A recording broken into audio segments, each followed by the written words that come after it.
வேலூர் மாவட்டம் குடியாத்தம் அருகே 100 நாள் வேலை திட்டத்தில் முறையாக கூலி வழங்கப்படாததை கண்டித்து பெண்கள் வட்டார வளர்ச்சி அலுவலகத்தை முற்றுகையிட்டனர். கொண்டசமுத்திரம் ஊராட்சியில் கடந்த 6 மாதங்களாக 100 நாள் வேலை திட்டத்தில் முறையாக கூலி வழங்காமலும் பணிகளும் தரப்படாமல் உள்ளது. இதனால் முறையாக சம்பளம் மற்றும் பணி வழங்க கோரி 100க்கும் மேற்பட்ட பெண்கள் குடியாத்தம் வட்டார வளர்ச்சி அலுவலகத்தை முற்றுகையிட்டு வாக்குவாதம் செய்தனர். 6 வாரம் 10 வாரம் ஒவ்வொரு குழுக்கும் வரணும் காசு எங்களுக்கு கொடுக்கல. போய் கேட்டோம்னாக்கா இந்த வாரம் தரோம், அடுத்த வாரம் தரோம், போமா இன்னும் 10 நாள் வந்துடும்ன்றாங்க. தலைவர் சொல்றாங்க, நாங்கள் போய் வீடியோ கிட்ட பேசுறோம், வீடியோ கிட்ட கேட்கறோன்றாங்க. இந்த 6 வாரமா தராண்டு 3 மாசமா தராண்டு இதே திரும்ப திரும்ப போனோம்னா கொஞ்ச நேரம் பார்த்து சொல்லி அனுப்பிச்சிட்டாங்க. ஆனால் எங்கள் வயிறு பசி தீருமா, அந்த கொஞ்ச நேரத்தில் சொன்னோம் தீராது. அதுக்கு ஒரு வழியை போய் எங்களுக்கு காட்டுங்க, எங்களுக்கு வழி சொல்லுங்க.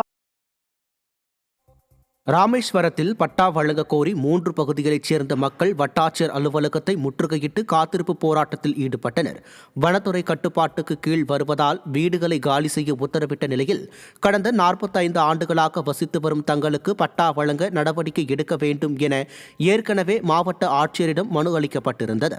இந்நிலையில் இதுவரை வீடுகள் வழங்குவது குறித்து எந்த அறிவிப்பும் வராததால் ராஜகோபால் நகர், நேதாஜி நகர் மற்றும் முத்துராமலிங்க தேவர் நகர் உள்ளிட்ட பகுதிகளைச் சேர்ந்த மக்கள் வட்டாட்சியர் அலுவலகம் முன்பு காத்திருப்பு போராட்டத்தில் ஈடுபட்டது பரபரப்பை ஏற்படுத்தியது. கடலூர் மாவட்டம் திட்டக்குடி அருகே இருசக்கர வாகனத்தில் சென்ற பெண்ணை இரும்பு கம்பியால் மர்ம நபர் தாக்கிய சம்பவம் பரபரப்பை ஏற்படுத்தியுள்ளது. கழுதூரில் திமுக அமைச்சர் கணேசனுக்கு சொந்தமான பள்ளியில் வேலை செய்து வரும் மேல் ஆதனூர் கிராமத்தைச் சேர்ந்த கவிதாவை மர்ம நபர் இரும்பு கம்பியால் தாக்கியதாக கூறப்படுகிறது. அப்போது இருசக்கர வாகனத்தில் இருந்து கீழே விழுந்த கவிதா கூச்சலிட்டதால் அந்த மர்ம நபர் அங்கிருந்து தப்பிச் சென்றுள்ளார். இதில் படுகாயமடைந்த கவிதா அரசு மருத்துவமனையில் சிகிச்சை பெற்று வருகிறார். விடியா திமுக ஆட்சியில் வேலைக்கு செல்லும் பெண்களுக்கும் வீட்டில் உள்ள பெண்களுக்கும் பாதுகாப்பு இல்லை என பொதுமக்கள் குற்றம் சாட்டியுள்ளனர். முன்னாடியே வண்டியில் வந்தாங்க போல, கவனிக்கல. சைடில் வந்து நின்றுட்டு வண்டி முன்னாடி இருக்க ஆங்கில எடுத்து என் தலையில் அடிச்சிட்டாங்க. அடித்த உடனே நான் வண்டியை ஸ்டாப் பண்ணேன். ஆட்டி ஆட்டி ஆட்டி ஓரமாக போய் லட்டு வரவும் கண்ணை கட்டினவுடனே முந்தானி எடுத்து ஃபுல்லாக பிடிச்சிட்டு வண்டியை ஸ்டாண்டு போடுறேன். என்னால் போட முடியல பழக்கத்தில். அவன் அடித்து முன்னாடி வந்து என்னை திரும்பி பார்த்துட்டு திரும்ப போகிறான். இந்த பிளட்டு வர எனக்கு ஞாபகம். வேலை செய்கிறாங்க எங்கள் அண்ணாவோட காடு பக்கத்தில் தான். அண்ணா அண்ணா அண்ணின்னு கத்துனேன். அவங்க காதில் விழாமல் வண்டியை அங்கேயே நிறுத்திட்டு நான் வேகமாக நடந்து வர ஆரம்பிச்சிட்டேன். அங்கே போனவன் திரும்ப ரிட்டர்ன் வருவானோங்கிற பயத்தில் நடந்து வேகமாக ரத்தத்தை பிடிச்சிட்டு ஜனங்கள்லாம் தான் ஆம்புலன்ஸ்ல ஏற்றிட்டு வந்தாங்க. மதுரை மாவட்டம் உசிலம்பட்டி பகுதியில் பன்னீர் ரோஜா விலை கடும் சரிவு ஏற்பட்டு கிலோ ஒன்றுக்கு 20 ரூபாய் முதல் 40 ரூபாய் வரை விற்பனை செய்யப்படுவதால் விவசாயிகள் வேதனையடைந்துள்ளனர். மேட்டுப்பட்டி, வகுரணி, கள்ளப்பட்டி, கல்லூத்து, பெருமாள்பட்டி உள்ளிட்ட பல்வேறு பகுதிகளில் மல்லிகை, பன்னீர் ரோஜா, செவ்வந்தி உள்ளிட்ட பூக்களை விவசாயிகள் சாகுபடி செய்துள்ளனர். இந்நிலையில் பன்னீர் ரோஜா குறைந்த விலைக்கு விற்பனை செய்யப்படுவதால் கூலி கொடுத்து பறிக்க முடியவில்லை என விவசாயிகள் வேதனை தெரிவித்துள்ளனர். இதனால் செடிகளிலேயே பன்னீர் ரோஜா கருகி காணப்படுகின்றன. தூத்துக்குடி மாவட்டம் கருங்குளம் ஊராட்சி ஒன்றிய அலுவலகத்தில் வட்டார வளர்ச்சி அலுவலர் அறை முதல் தளத்தில் இருப்பதை கண்டித்து மாற்றுத்திறனாளிகள் ஆர்ப்பாட்டத்தில் ஈடுபட்டனர். வட்டார வளர்ச்சி அலுவலரின் அறையை தரைத்தளத்துக்கு மாற்ற கோரியும் கடந்த 4 மாதங்களாக 100 நாள் வேலை ஊதியம் வழங்கப்படாமல் இருப்பதை கண்டித்தும் மாற்றுத்திறனாளிகள் கோஷங்களை எழுப்பினர். தங்களின் கோரிக்கைகள் நிறைவேற்றாவிட்டால் மாவட்டம் முழுவதும் மாற்றுத்திறனாளிகளை ஒன்றிணைத்து போராட்டம் நடத்தப்படும் எனவும் ஆர்ப்பாட்டத்தில் பங்கேற்றவர்கள் தெரிவித்தனர். திறனாளிகளே அலக்களிக்காதே ஒன்றிய அரசு, மோடி அரசு 100 நாள் வேலைக்கான ஊதியத்தை உடனடியாக வழங்கிடு. நெல்லை சந்திப்பு பகுதியில் உள்ள ஈரடுக்கு மேம்பாலத்தில் அரசு பேருந்து மோதி விபத்து ஏற்பட்ட இடத்தை அதிமுக மாநகர் மாவட்ட செயலாளர் தச்சை கணேசராஜா நேரில் ஆய்வு செய்தார். நெல்லை சந்திப்பு மற்றும் டவுன் பகுதியை இணைக்கும் ஈரடுக்கு மேம்பாலத்தின் தடுப்பு சுவரில் காலை அரசு பேருந்து மோதி விபத்து ஏற்பட்டது. இந்த விபத்தில் அரசு பேருந்தின் முன்புறம் மற்றும் பாலத்தின் தடுப்பு சுவர் ஆகியவை சேதமடைந்தது. இந்நிலையில் அதிமுக நெல்லை மாநகர் மாவட்ட செயலாளர் தச்சை கணேசராஜா பாலத்தில் விபத்து நடந்த பகுதியை ஆய்வு செய்தார்.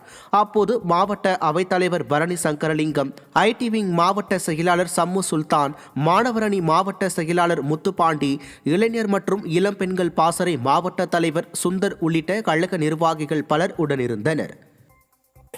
இப்ப பாருங்க, லேசா இடிச்சோன்னு ஒரு பஸ் வந்து ஏறி வருது மேம்பாலத்தில் ஏறி வருது. 100 கிலோமீட்டர் வேகத்துல வராது. மிஞ்சி போனா பையன் ஒரு 20 கிலோமீட்டர் வேகத்துல வரும். 20 கிலோமீட்டர் வேகத்துல வந்த பஸ் லேசா இடிச்சாலே இந்த பாலம் இடிஞ்சு போயிருக்கு. லட்சணத்தை பாருங்க, இந்த லட்சணத்தை, அரசாங்க லட்சணத்தை. 1 வருஷத்துக்கு முன்னாடியே சொன்னோம், இந்த பாலம் வேலை பார்த்து ஏமாத்தி பில் எடுத்திருக்கான்னு சொல்லி. கீழே நல்ல வேலை ஆள் இல்ல. ஆள் இருந்தா எவன் தலையில விழுந்தாலும் சரி. இன்னைக்கு நிறைய பேர் அவ்வளவுதான், முடிஞ்சு வச்சு. இந்த லட்சணத்தை தான் நடக்கு. நெல்லை லட்சணத்தில் இந்த கான்ட்ராக்ட், இந்த மந்திரிமார் ஊழல் எல்லாமே இந்த அளவுல படு மோசமா நடந்துகிட்டு இருக்கு. சேலம் மாவட்டம் ஏற்காட்டில் புடவை தருவதாக கூறி திமுக பொதுக்கூட்டத்திற்கு அழைத்து வரப்பட்ட பெண்களுக்கு புடவை வழங்காததால் ஏமாற்றத்துடன் சென்றனர். காந்தி பூங்கா அருகே நடைபெற்ற பொதுக்கூட்டத்திற்கு கூட்டத்தை கூட்ட புடவை வழங்குவதாக கூறி திமுகவினர் 500 பேருக்கு டோக்கன் கொடுத்துள்ளனர். இதையடுத்து கூட்டம் முடிந்தவுடன் 100 பேருக்கு மட்டும் புடவை கொடுத்த திமுகவினர் மற்றவர்களுக்கு புடவை இல்லை என கூறியதால் ஆத்திரமடைந்த பெண்கள் அவர்களுடன் வாக்குவாதத்தில் ஈடுபட்டனர். பின்னர் வீட்டிற்கு ஏமாற்றத்துடன் திரும்பிய பெண்கள் தேர்தலின் போது அறிவித்த வாக்குறுதிகளை நிறைவேற்றாத திமுகவினர் கூட்டத்தை கூட்ட புடவை தருவதாக கூறி தற்போதும் ஏமாற்றிவிட்டதாக புலம்பிக் கொண்டே சென்றனர். கள்ளக்குறிச்சி மாவட்டம் உளுந்தூர்பேட்டை அருகே டேங்கர் லாரி மீது தனியார் பேருந்து மோதிய விபத்தில் 15க்கும் மேற்பட்டோர் படுகாயமடைந்தனர். ஆசனூர் இந்தியன் ஆயில் நிறுவனத்தில் பெட்ரோல் ஏற்றிக் கொண்டு வந்த டேங்கர் லாரி ஒரு வழிச்சாலையில் எதிர்பாராத விதமாக தனியார் பேருந்து மீது மோதி விபத்தில் சிக்கியது. இதில் ஓட்டுநர் மற்றும் நடத்துனர் உட்பட 15க்கும் மேற்பட்டோர் படுகாயமடைந்தனர். தூத்துக்குடி மாவட்டம் சாத்தான்குளம் அருகே முறைகேட்டில் ஈடுபட்ட கிராம நிர்வாக அலுவலரை கண்டித்து பொதுமக்கள் கண்டன ஆர்ப்பாட்டத்தில் ஈடுபட்டனர். சாத்தான்குளம் அடுத்த அரசூர் ஊராட்சியில் வழங்கப்படும் அரசு இலவச வீட்டுமனைகளை VAO லஞ்சம் பெற்றுக்கொண்டு முறைகேடாக விற்பனை செய்து வருவதை கண்டித்து போராட்டத்தில் ஈடுபட்டனர். கமிஷன், கலெக்ஷன், கரப்ஷன் ஆகியவற்றை தாரக மந்திரமாக கொண்ட திமுக ஆட்சிகள் நிர்வாக சீர்கேடு ஏற்பட்டும் ஊழல் அதிகரித்திருப்பதாக பொதுமக்கள் குற்றம் சாட்டுகின்றனர். திருப்பூர் மாவட்டத்தில் 100 நாள் வேலை திட்டத்தில் சம்பளம் வழங்காததை கண்டித்து ஊராட்சி ஒன்றிய அலுவலகத்தை பெண்கள் முற்றுகையிட்டனர்.